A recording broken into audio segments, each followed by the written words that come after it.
The Flash is the latest in a long tradition of quintessential examples of production hell in Hollywood. If something could pop out of the ether to derail the movie, it would. With Seth Grahame-Smith directing, The Flash was first revealed on October 15, 2024, at a Time Warner investor meeting. This is where DC announced an ambitious slate of movies that, had they been pulled off to plan, would have set up the DCEU to rival Marvel at the box office. However, the key words there are had they been pulled off. Why? Because the entire thing rested on the shoulders of Batman vs. Superman: The Dawn of Justice. As anyone who has been paying attention knows, that film failed to meet expectations of the executives at DC and Warner Brothers. While it did snag a respectable $873.6 million at the box office, this was the era of Marvel where Iron Man 3 cleared $1.2 billion, Avengers Age of Ultron raked in $1.4 billion, and Captain America Civil War made $1.1 billion. DC and Warner Brothers were looking at that and thinking, hey, we have superheroes too. In fact, we have better superheroes. We want our superhero money. So, they sat down in the wake of the finale of Christopher Nolan's Batman trilogy and made a plan. And because they were late to the party, and their jealousy of and rivalry with Marvel knows no bounds, they did what they always have done when Marvel one-ups them. They ripped them off. The DCEU was born of that envy, and that ire their decades-old competitors stirred in them. However, they were no longer just DC. They are and have been part of the Warner Brothers studios since 1989. And the pressure to measure up to competitors rushed the creative process that Marvel had been at for over 6 years already by the time the plan was announced. It rushed what Marvel did over the span of 10 films in those 6 years. Batman vs. Superman would be their first attempt at it, quickly followed by 9 more films in the next 4 years. The problems with this plan were obvious from the announcement, but would only come into wider focus once Warner Brothers' disappointment with the first film became palpable. The lead-off film was darker and more depressing than even the first Superman movie done by Zack Snyder, and it ended with the death of Superman.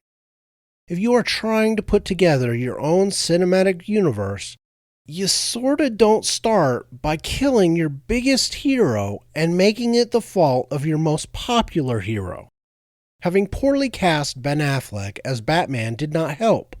From that shaky start, they were supposed to move into a Suicide Squad movie, but the returns from Batman vs. Superman already had the higher-ups in panic, and the meddling began.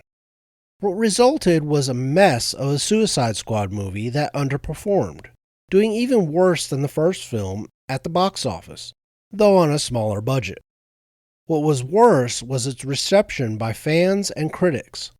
While Marvel was pretty much the darling of the entertainment media, DC was getting trashed from all sides. By this time, The Flash had already lost its original director in April 2016 due to, quote, creative differences, unquote. And remember that for later. With Rick Famuyiwa being tapped to pick things up in June. However, Famuyiwa left that October, with the director apparently wanting a more serious tone than the one DC/Warner Brothers were looking for. Wonder Woman followed the next summer and was hailed for its quality and success at the box office, but the wearing away at the underpinnings of the nascent DCEU was already underway, and the inability to get a director for The Flash was just one of the problems for the DCEU. Everyone from Sam Raimi to Robert Zemeckis to Ben Affleck were sought to direct the film to no avail. They did, however, announce at the July 2017 Comic-Con that the film would be based on Flashpoint, which would be the name of the movie, a crossover event from comics that would bring a unique look at the Batman character. In the comics, it was not Bruce Wayne's parents that were killed in the Flashpoint timeline, but Bruce himself as a child. This turned his father, Thomas Wayne, to vigilantism as Batman, and drove his mother insane, becoming the Joker. The movie was still Sand's director at this point, and had been rewritten more than once, and lost its release date more than a year before without a new one being set. Justice League was supposed to be next, and it was supposed to be split into two parts according to the plan developed in 2023 and announced in 2024. Unfortunately, this is where the entire enterprise began collapsing. With the tragic death of Zack Snyder's daughter before production was wrapped and his removal from the project to attend to the death, DC brightened. They saw the opportunity to radically shift course for the DCEU by bringing in Marvel's Joss Whedon to, quote, fix, unquote, and finish Justice League. What resulted was the complete butchering of the film, giving it weird Marvel-esque humor where it didn't belong, terrible CGI, reshoots that missed the mark completely, and a story that failed to move audiences to the choirs of praise that Marvel was getting.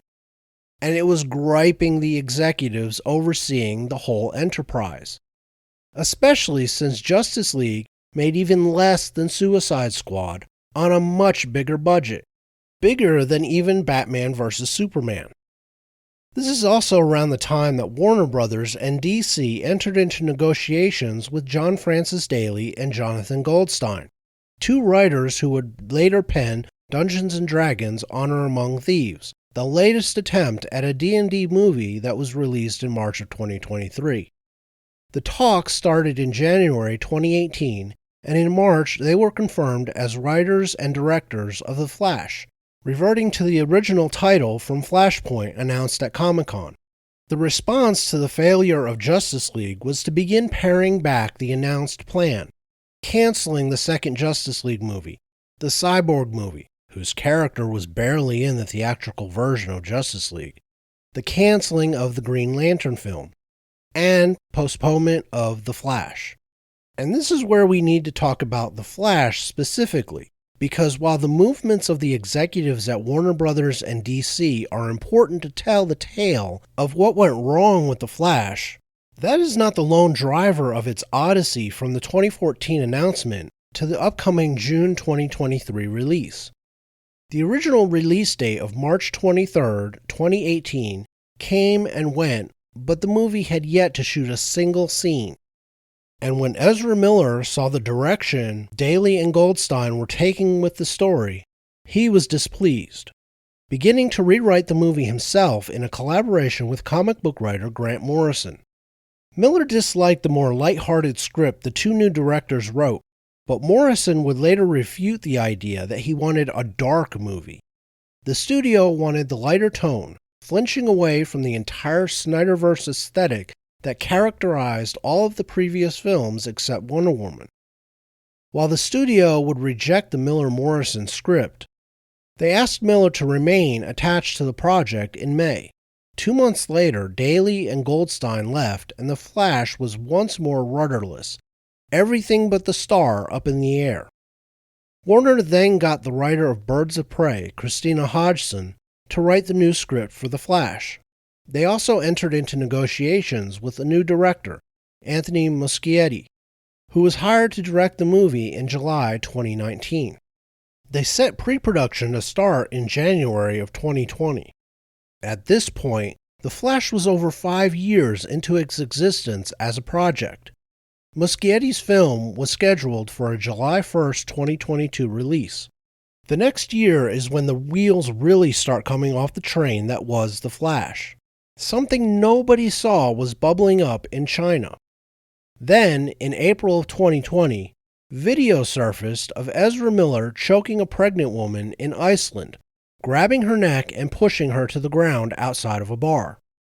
While the person filming the chokeslam quickly tries to stop Miller, thereby making much of the rest of the film useless, Warner Brothers had a problem. The star of their next big movie after Aquaman was now a household name. Associating the studio and the character with the chokeslamming of a pregnant woman. That wouldn't do. So the movie was delayed with an excuse nobody could gainsay. Namely, the unknown virus of unspecified origin that was sending the world's governments into a panic, shutting down large swaths of society. This included Hollywood. Initially. So filming was delayed even more than Scandal would normally have done. Besides, Ezra Miller had plot armor for this particular story. The next date The Flash was scheduled for was November 4th, 2022. Unfortunately for them, Ezra Miller was just getting started. Rumors of him being at the head of a sex cult in Iceland surfaced, the location of the chokeslam video. In late March of 2022, he was arrested and charged with disorderly conduct and harassment after an incident in a bar in Hawaii. 2 days later, he was also accused of entering a couple's hostel room, threatening them and stealing a passport and a wallet. The next week, Warner and DC executives would meet to discuss Ezra Miller.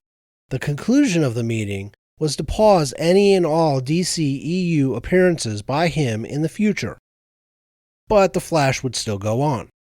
It was also in March that The Flash was rescheduled to be released on June 23, 2023. The very next month, Miller was accused of throwing a chair at a woman's head in a private residence in Hawaii after being asked to leave due to his behavior. He was arrested and released pending the investigation. In June, TMZ released tribal court documents from a Standing Rock Sioux couple that accused Ezra Miller of grooming their daughter, Gibson Iron Eyes, since she was 12, with a court issuing a protective order against him, precluding him from contacting the parents or child or coming near their home. The parents, activists and donors to left-leaning political and social causes, allowed Miller to fly their daughter to London to visit the set of Fantastic Beasts when she was 14 and he was 25. It is alleged he plied her with LSD, marijuana, and alcohol. The parents also say they saw bruising on their daughter when they visited her and Miller when he invited her to his home in Vermont in January of that year. To muddy the waters of that story, the daughter would later come out in defense of Miller and accuse her parents of psychological damage to her. However, the court could not locate him or her to serve the protective order, Ezra Miller having gone on the run with Gibson Iron Eyes. Unfortunately for Miller and the executives at Warner and DC, that would not be the last shoe to drop. A little over a week later, the Daily Beast would report that another parent was granted a protection order against Ezra Miller after he targeted her child for inappropriate behavior while they were at a friend's house in February. And this time, the child corroborated what the parents were saying. Apparently, Miller showed up at the house with a bulletproof vest on and was armed, menacing the neighbor and the parent. He then showed inappropriate attention to the child. He showed up again at the house on June 4th dressed as a cowboy to apologize, triggering the parent to seek court protections. From there, things would begin to snowball. On June 23rd of 2022, a father talked to Rolling Stone about his wife and 3 children, ages 1 through 5, going to Vermont to live with Ezra Miller. Witnesses close to the Miller property who saw the situation in the house also talked to Rolling Stone, telling the magazine that the children were not in a safe environment. Apparently, there were unattended guns and unlicensed marijuana plants on the property, and the 1-year-old child was seen playing with a loose bullet, putting it in her mouth. A week later, a woman in Germany talked to Variety about an incident she had with Miller, with whom she had a relationship. She claimed she had to threaten to call the police to get him to leave her apartment after he became belligerent when she told him he couldn't smoke in her house. In the same article by Variety, the woman who was chokeslammed in Iceland by Miller told her side of the story. According to her, she claimed she thought he was joking when he met her in the smoking area to fight, unaware he was serious about it until she was being throttled. In August of 2022, Ezra Miller was once more charged with a felony, this time for breaking into a neighbor's house to steal alcohol. Nobody was home at the time, but Miller was identified from security camera video provided by the homeowner. He would later go on to plead guilty in a court in a plea deal that gets him probation for a year and a small fine for a reduced trespassing charge in January of 2023. On the back of being in the news once more, Ezra Miller, his people, and the executives at Warner Brothers and DC went into damage control in an attempt to salvage what they were hoping would be the box office king of the summer of 2023. Miller would issue a statement through a representative claiming, quote, complex health issues, unquote, for which he would be out of the spotlight for the coming months. And the media were all aboard the Damage Control Express. For a while.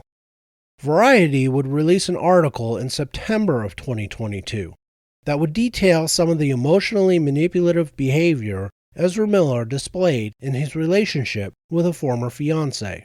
She would describe his gaslighting and emotional abuse as similar to being in a, quote, non-consensual emotional BDSM relationship, unquote. By December, however, Warner Brothers were feeling good enough about both The Flash's performance in test screenings as well as the audience's short memory that they moved the release date up a week to June 16, 2023. On top of that, they plunked down the $30 million needed for a Super Bowl ad in order to release a trailer for the film. At the end of April, they released a poster for the movie featuring Michael Keaton's Batman, Sasha Calle's Supergirl, and Ezra Miller's Flash on mounds of rubble. A second trailer was also released, with a focus and tone a bit different from the Super Bowl ad. What was different? Less Ezra Miller. Why? Because the first trailer, while receiving good numbers on YouTube, was less than impressive. The second trailer focuses a lot more on Batman and Supergirl and Zod, with almost no shots of the two Ezras together. 4 second-long shots that you could miss if you blink.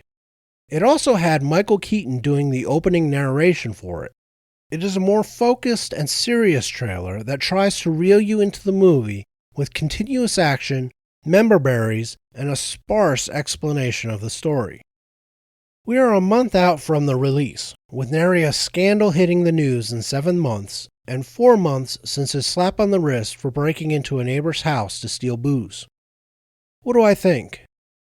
Well, the pros for The Flash doing well is Ezra Miller has been largely out of sight for over half a year. Less Ezra is better Ezra. The trailers, while not knocking my socks off, were decent enough. The member berries are there, especially in the second one, when Michael Keaton says the thing. You know, the thing from the other movie. And Ben Affleck is there looking more Bruce Wayne-ish than he did when we saw him last in Justice League. Zod is also back, Michael Shannon bringing the menace and destruction that made Man of Steel an enjoyable movie. At least for some of us. And Sasha Calle did not look nearly as terrible as Supergirl as she did in the set photos that were leaked. The cons are considerable, and not all of them are on film. Hell, not all of them are even Ezra Miller's fault. The biggest of them that you will not see on the screen if you go see this in theaters is the fact that David Zaslav has nuked the DCEU. When he and Discovery bought Warner Brothers in April of 2022, his first command was to stop messing around with the IPs they control and start mining them for money. That means more Lord of the Rings. That means more Harry Potter. And that means clean up the mess that is DC. To do that, he fired all of the DC executives responsible for the mess, and then brought in James Gunn to head the DC studio division.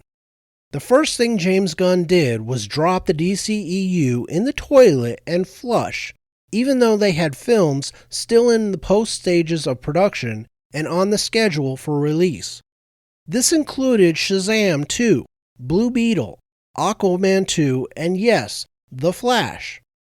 The first thing DC movie fans did when they heard that was ask themselves, why the hell would I waste money on a movie that does not matter anymore since DC is about to reboot everything?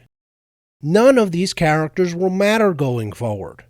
This hit the box office returns of Shazam 2, and will probably do the same for Blue Beetle, who most non-comic book fans don't know, and Aquaman 2, which has Amber Heard in it and is rumored to have had poor test screenings, worse even than the nuked Batgirl movie that was flushed. Will it affect The Flash? Who knows? But the irrelevance of the movie going forward is not the only con to Flash. Ezra Miller himself was the least likable member of the Justice League cast, with fans panning his performance soundly and calling for a recast. He was nothing like the fan favorite star of CW's The Flash series, Grant Gustin, who they have been watching for years. The costume, both in Justice League and in the trailers for the upcoming movie, has not inspired admiration either. The CGI shown in the trailers was also pretty spotty, leaning heavily towards bad, especially the end of the second trailer. Of course, it is always possible that a rough cut from the movie before they fixed it in post-production was used. But fans have been hoping that for a few years now, every time a Marvel movie comes out, and we are always disappointed. And finally, there is the story. It is still being based on Flashpoint, but they have picked and chose which elements from that material they used. And that is never a good sign in modern Hollywood when they deviate from the source material. Instead of a Thomas Wayne Batman, we get a Michael Keaton Batman. Instead of Superman, we get Supergirl, who has been race swapped to boot. Zod was never in the comic book version of the story. We will get no war between Wonder Woman and Aquaman. And Barry finds himself powerless in the comics. Now, certain scenes from the trailer suggest that last one still might be used, but it is not made explicit, requiring you to know the story and make a guess what that scene meant. In the final analysis, this movie has a lot to overcome, and a budget that claims to be only $200 to $220 million, but has been delayed and rewritten and reshot a ridiculous amount over the last few years, making me doubt their honesty in accounting. Given all of that, anything less than $600 million is probably going to lose them money. A lot of money. There is a reason this was not just shoved onto HBO Max when the tidal wave of scandals crashed down from Ezra Miller. They could not do what David Zaslav did with Batgirl and just cancel it. There is too much money riding on this movie, and Warner Brothers is broke. Anything less than about $800 million will be seen as a failure. With the state of the box office and the collapse of the superhero movie market, it will be amazing if The Flash can manage to break even, maybe even if it is actually a really good movie. That is all I have for this video. If you like what I do here, please hit the like button, subscribe to the channel, share the video, and comment down below. I appreciate it all. Up next is my weekly bout of masochism in the form of the Gotham Knights Episode 8 spoiler review. Until then,